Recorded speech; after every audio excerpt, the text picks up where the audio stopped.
Hi everyone and welcome to my show. Now, I don't want to sound alarmist, but nevertheless, I will be, because I'm concerned about the destruction of the United States. For years, I've wondered about why it is they have the degrees of political dysfunction that they do, and I've come to the conclusion that I don't have any idea. But what I do know is that they are on the pathway to their own destruction.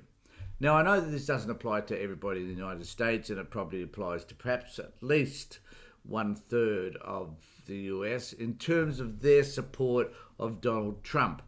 And as we know, recently, Trump has found himself in another degree of very hot water, whereby he has been raided by the FBI, looking for documents that he has taken out of the White House. Now, I'm wondering, how does he get them out?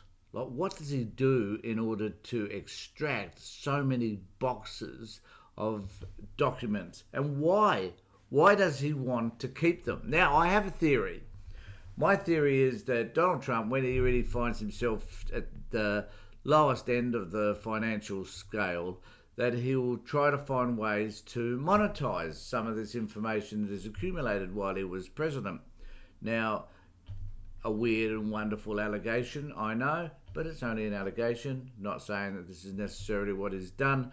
But I do wonder about why a man would accumulate so much information and what he would intend to do with it. I can understand it if he's got some a letter from Kim Jong-un. I understand that would be, he treasures that because, as he said, it's a love letter. So, and he probably doesn't get many love letters. So it's nice to know that he has maintained and kept that. But the other stuff, we've now got 27 boxes of information that he somehow extracted from the White House. And why would that happen? How does that happen? Who allows that to happen? Who is the gatekeeper of all this information? Who put all this information into boxes? Because I can guarantee you Donald Trump didn't. So who did? And why? Why did they do that?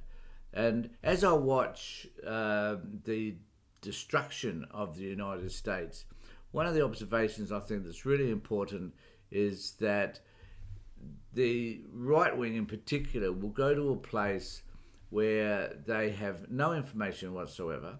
They make the most outlandish accusations because at the moment they're stating that the FBI has planted evidence there. No reason to.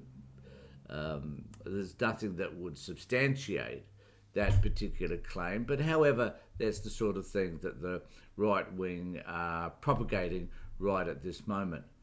And so one wonders, why do you believe something that is so clearly you don't have the evidence to support?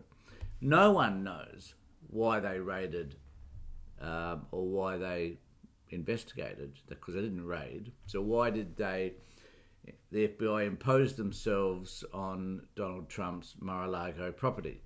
And I guess the best reason is they have a good reason that Donald Trump has done something that the FBI, the legal process within the United States, would disagree with. And as a result of that, they've had to go and retrieve the documents. The extent to which he has done something that is either treasonous or simply something which is less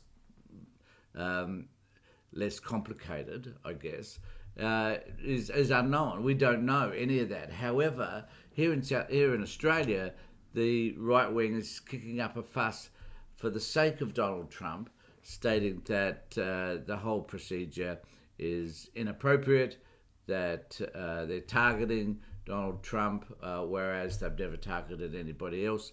And I think we need to be aware of the fact that the reason why they haven't targeted anybody else is that no one's been as corrupting as Trump has been. No one has had the legal implications and ramifications that clearly seem to surround Donald Trump. I think you need to understand that The reason why this is happening to Trump is because he's a very corrupt individual. I mean, his values, his beliefs, his principles are so narcissistic and so sociopathic that they breed corruption. That is simply who this man is. Yet somehow there are many people in the United States that want to hold on to him like he's some sort of saviour. He isn't. Narcissists don't save people. They just want to take care of themselves. They don't even care about the people that are closest to them, like their family. They just want to look after themselves, and they want their sense of self to survive. So in order to do that, they will destroy whatever is around them. So Donald Trump will destroy the United States, and that the people who allow him to do so are complicit in a self-destructive process that the United States will probably never, ever recover from, particularly if Trump becomes president again. And he will destroy the opportunities that the Republicans have of winning in the Senate and the House of Reps come the midterms. So why would you allow him to do that? I think one of the reasons is that most people are afraid of this 1/3 that support him. The crazies in the United States, who are the ones who carry guns, the ones who are most likely to be violent. They're the ones that the Republican Party in particular are afraid of. So it doesn't become about ideology. It hasn't never been that case with the Republican Party for nearly a decade now. So now they're focusing on their own personal survival, and the belief that they have that standing by Trump is going to give them the protection they need is a fallacy, because at the end of the day, it's going to be the US, the people within the US, the good people within the US, who are going to suffer from their inaction. Thanks for being with me, folks. Take care, look after yourselves, and more importantly, be safe.